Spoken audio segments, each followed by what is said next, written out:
On today's Prophecy in the News, we're going to talk about our new president, Barack Hussein Obama.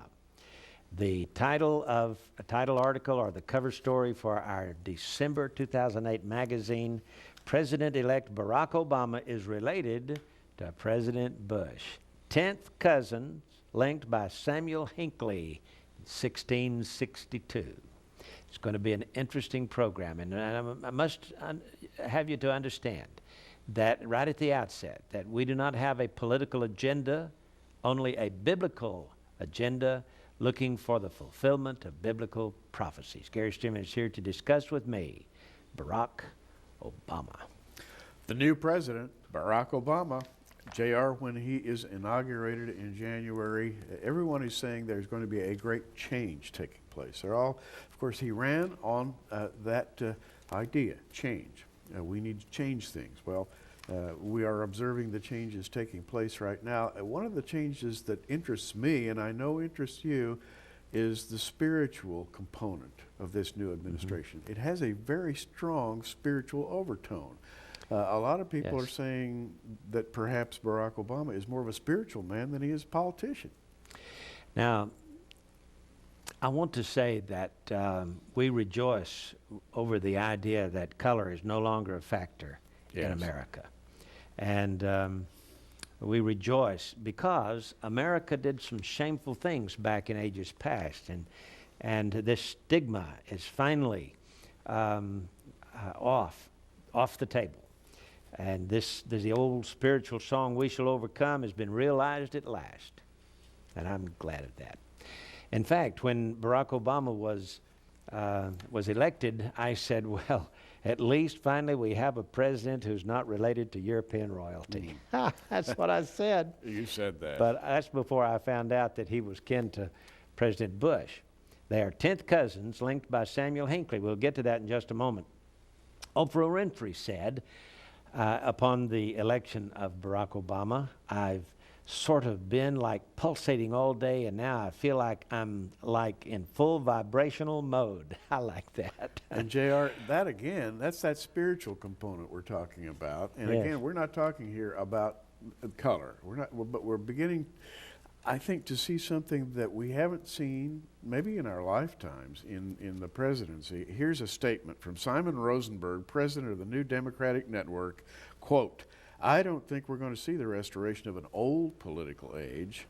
We're ushering in of a new age. They're going to rewrite the rules." He's talking about a kind of a general overtone, a new general idea. I'm groping for words here. And cousin President Bush is wanting to jump the gun and go ahead and get it started, because he said to the G20 that he would be willing for America's financial system to be under the auspices or the oversight of an international group. Isn't that amazing? We've lost our sovereignty, Gary. We have lost our sovereignty, and we are moving into an era in which the affect, that is the emotions, are as important as the mind.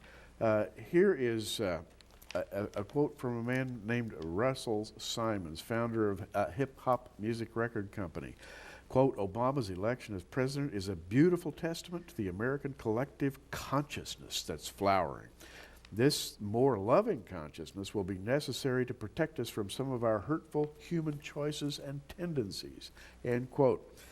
JR, when I see that term collective consciousness, that's an old New Age term. Yeah, well, so we've got two people here quoted in news sources, and they are talking about the New Age movement. They are. And what are you talking about when you're talking about the New Age movement? You're talking about spirituality. Now, I use that term as opposed to Christianity. Now, Christianity is a spiritual movement, of course, but when the world talks about spirituality, it doesn't necessarily mean Christianity. It means a spiritual consciousness. Well, you know, here at Prophecy in the News for the past 20 years, we've talked about the New Age movement and all of their occult overtones. Yeah. But here's a Here's a Republican, Kimberly Ashley, who said, "It's not a typical answer, but I believe he has a higher consciousness. I think he's more spiritually awakened and that he'll make different choices based on that and not on external forces." So it's going to be interesting to see how it plays out, isn't it? It is, and on a rather dark note, several have referred to him in using the term messianic or Messiah. Some have actually dubbed him the new Messiah. Now, to me, Yes. JR, that's a little bothersome. Yeah, well, I saw Louis Farrakhan, who is the leader of the Black Muslims Nation of Islam, called Barack Obama the Messiah. He said, quote, "You are the instrument that God is going to use to bring about universal change. And that is why Barack has captured the youth. And he has involved young people in a political process that they didn't care anything about at the time. That's a sign," he said, quote, "when the Messiah speaks, the youth will hear. And the Messiah is absolutely here." That's Louis Farrakhan. Quote. Black Muslims, yes. Amazing. Ted Howard, a 64-year-old African-American, said it's more spiritual than political. And Daniel Clark, 41 years old, described Obama's win as magical. He said it's like a spiritual cleansing. So here's all this spiritual overtones. But listen to what Jesse Jackson Jr. said. Now, Jesse Jackson Jr. is the Democratic member of the House of Representatives representing Illinois' 2nd Congressional District, which includes South Chicago. And this, of course, is, where all this is taking place. So here Jesse Jackson Jr., son of Jesse Jackson, the Reverend, said, quote, "I cried all night. I'm going to be crying for the next 4 years. What Barack Obama has accomplished is the single most extraordinary event that has occurred in the 232 years of the nation's political history." I agree with that. However, he went on to say, the event itself is so extraordinary that another chapter could be added to the Bible to chronicle its significance. What? Another chapter added to the Bible? I don't think so. JR, my Isn't that question amazing? is, where would you put it? I mean, would you put Probably it chapter after 23 of Revelation. Yeah, Well, maybe so. I don't know. The chapter 22 says, "Don't you touch this book." He said, "Don't you add or take from it, or I'll add the curses to you." That's what God says. But I think maybe he meant by this that the Messiah has finally arrived and the book of Revelation has been fulfilled. Now, when we talk in these terms, JR, I can't help but think that we're living in biblical times, if you will. We're living at the turn of an age. And I go all the way back to the beginning of Daniel chapter 11, and where Daniel prophesied a mighty king.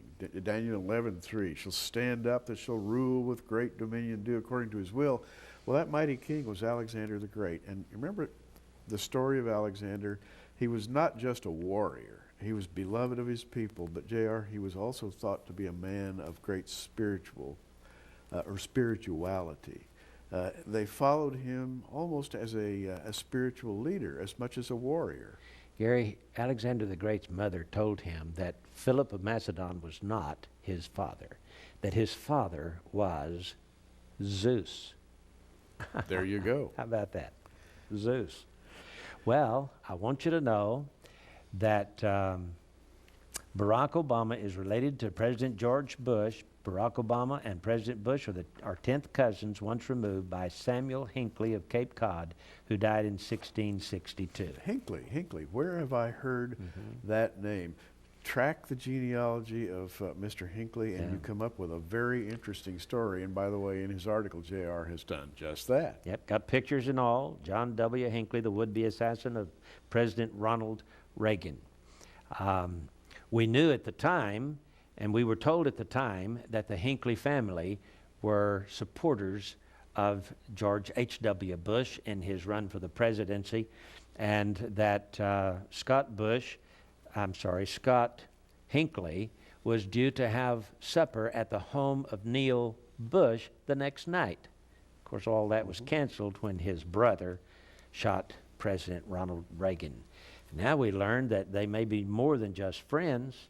They could be cousins, the Hinckley family, kin both to Obama and to George Bush. They go back 10 generations to Samuel Hinckley. Now, Obama's distant presidential cousins include President George Bush and his father George H.W. Bush, Gerald Ford, Lyndon Johnson, Harry S. Truman, and James Madison. All this has been published by the New England Historical Genealogical Society. They are the oldest genealogical society in America, founded in 1845, and they said, quote, "It is a fact that Barack Obama, the son of a white woman from Kansas and a black man from Kenya, is related to several presidents across both party lines. Furthermore, he's related to other politicians. Believe it or not, he's related to Dick Cheney, British Prime Minister Sir Winston Churchill, and Civil War General Robert E. Lee." Lynn Cheney announced her discovery while discussing her new book, Blue Skies, No Fences, in MSNBC. When asked if she would support Hillary Rodham Clinton because she is a woman, Lynn Cheney said, quote, "I have to admit a certain bias here. Dick and Barack Obama are eighth cousins." Mrs. Cheney said that it was an amazing American story that one ancestor could be responsible down the family line for lives that have taken such different and varied paths. Fascinating, isn't it? It is fascinating. And why are we following genealogies? Well, biblically, if you've read the Bible, JR, you know you come to those pesky genealogies. So-and-so begot so-and-so begot Yes. so-and-so. And you go to the New Testament, the book of Matthew, so-and-so begot so-and-so. You go to the book of Luke. The Bible finds genealogies to be very important. And Daniel has a long genealogy from Alexander the Great down through the Ptolemies and the Seleucids. And what is Daniel predicting through these genealogies? He's predicting the rise of a global system of control. And it rises up out of these long genealogies, JR. Yes. I think we're seeing it today. Daniel was looking for the Antichrist. Yes. And remember Genesis 3:15, God said to Eve and to the serpent, "The seed of the woman will bruise the seed of the serpent's head. The seed of the serpent will bruise his heel, but he will bruise the serpent's head." Yes. And so there is a seed of the woman, which is Christ, and there is a seed of the serpent, a genealogical record of the one world leader, the Antichrist, Right. one of these days. Now, we are not saying that Barack Obama is the Antichrist. Don't misunderstand Right. me now. I'm just saying that genealogies are important. The rabbis have been looking for a Messiah. They have. And they say that the Messiah's mother will be from the tribe of Dan, and the Messiah's father will be from the tribe of Judah. And they look at Samson of the Old Testament, whose mother was of the tribe of Judah and whose father was from the tribe of Dan. And so they say he was similar but exact opposite. The parentage will be switched. When the Messiah comes, the Messiah's mother will be from the tribe of Dan. That's what the rabbis have been looking for. It's written in the Talmud centuries ago. We're not making this up. So, what about his European roots and George Bush's European roots? That's going to be an interesting study. JR, let me just quickly add, we are not, and I want to say this for the record, predicting that Barack Obama will rise up and become Antichrist. We're not saying that at all. What we are looking at right now is the development of a global system. Again, as we make this program, the G20, a group of economic and political leaders from around the world, is trying to come up with a global system of control. We're seeing a huge flip-flop in the way the world economy is run. At the very same moment that we have a new administration rising to power in the United States, we're talking about the world system here. We're not naming names and saying this person will be this and that person will be that. But JR, we're in interesting biblical times right now. Very biblical. Barack Obama, because of his Muslim roots, through his father who was a Muslim, and through his stepfather who was also a Muslim, has the heart of the Muslim world. Oh, absolutely. And he has the heart of the Jewish world. Yes. The Jews of America, finance supported him. Let me tell you why. Michelle Obama's cousin is one of America's leading black rabbis. And he and Michelle Obama, his name is Rabbi Capers Funay. He's one of America's most prominent black rabbis. He and Michelle Obama are cousins. Funay's mother, Verdell Robinson Funay, and Michelle Obama's paternal grandfather, Fraser Robinson Jr., were brother and sister. Mm-hmm. So we've got this connection. So Israel doesn't have to worry about Barack Obama. He has their heart. He has the Palestinians' heart. And you know, here's a guy who can take both sides. He's friends with both sides, and he can bring them together. He presented himself, J.R., as a unifier, and he is presented by others as a man who can unify rather than divide, precisely because of what you mentioned. Mm-hmm. And this is why, at this particular time in history, he is so interesting to us as students of the Bible. Because, J.R., the Bible has predicted to all who would read it for centuries that in the last days there would be a global unification, a global power structure, if you will. And we're most interested in watching the way this is unfolding.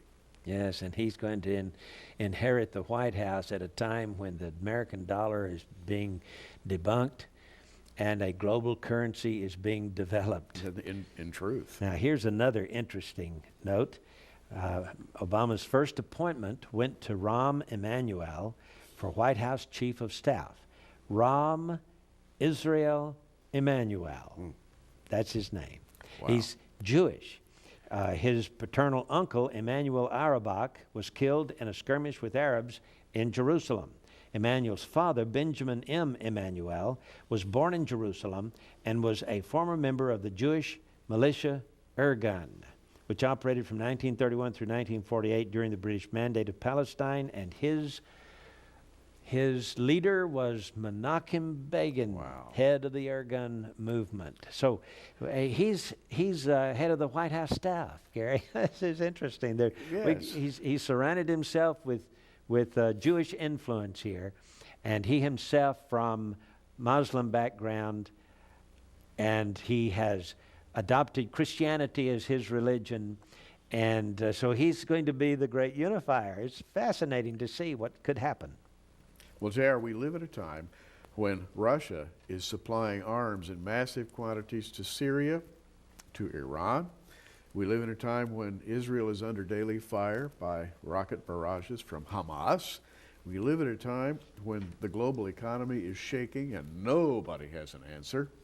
And when you insert this great unknown quantity, this new quantity, Barack Obama and his staff, into the equation, it's probably the most exciting thing we've ever seen in our lifetime. Yeah, and the fact that he's kin to the present president makes him most important. Listen to just some of George Bush's relatives.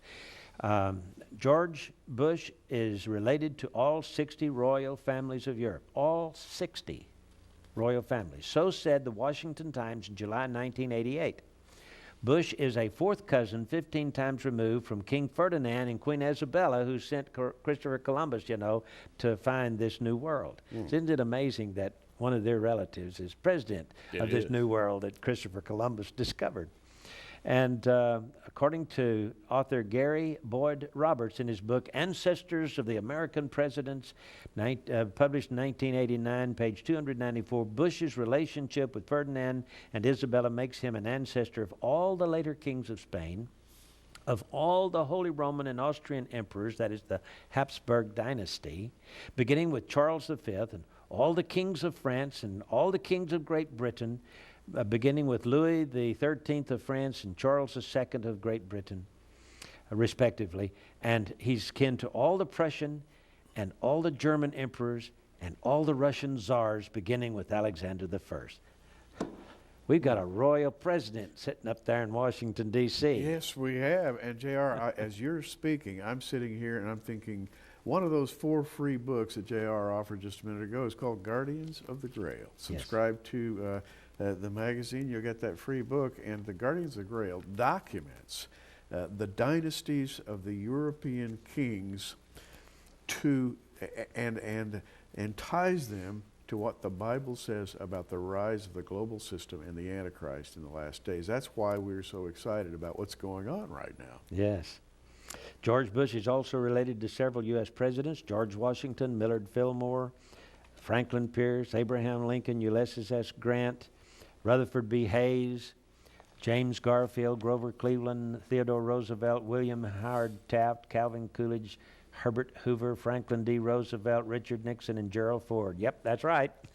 He's kin to all those presidents. Wow. Isn't that amazing? It is amazing. Now, as we go on, and you might say, well, what difference does all this make?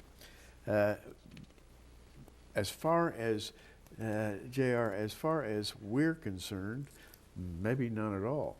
But you know, the Lord has a way of looking at things. As I read the Bible, He ties long-term, long-scale events together. Mm-hmm. He sees things that are 1,000 years apart as though it was 10 minutes. Yes. And we have these long genealogies, like in Daniel chapter 11, that cover the centuries, but in the end, they have meanings because people rise up to leadership based upon God's selection of their ancestors generations ago.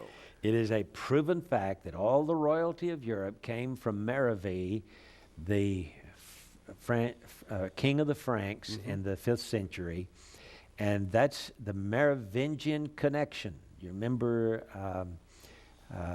the idea that Jesus and Mary Magdalene bore sacred children, and they eventually produced Merovee, who became the father of all the royalty of Europe. In other words, they go back to the tribe of Judah through Jesus, and so they have the title King of Jerusalem. They're allowed to rule the world and set up the Messianic kingdom according to them. However, Merovee claimed to be from the Trojans, and the Trojans, of course, hail back to the Danite connection. So here we have the tribe of Dan. The rabbis are looking for a Messiah whose mother's from the tribe of Dan. And, JR, the man we mentioned just a few moments ago, Alexander the Great.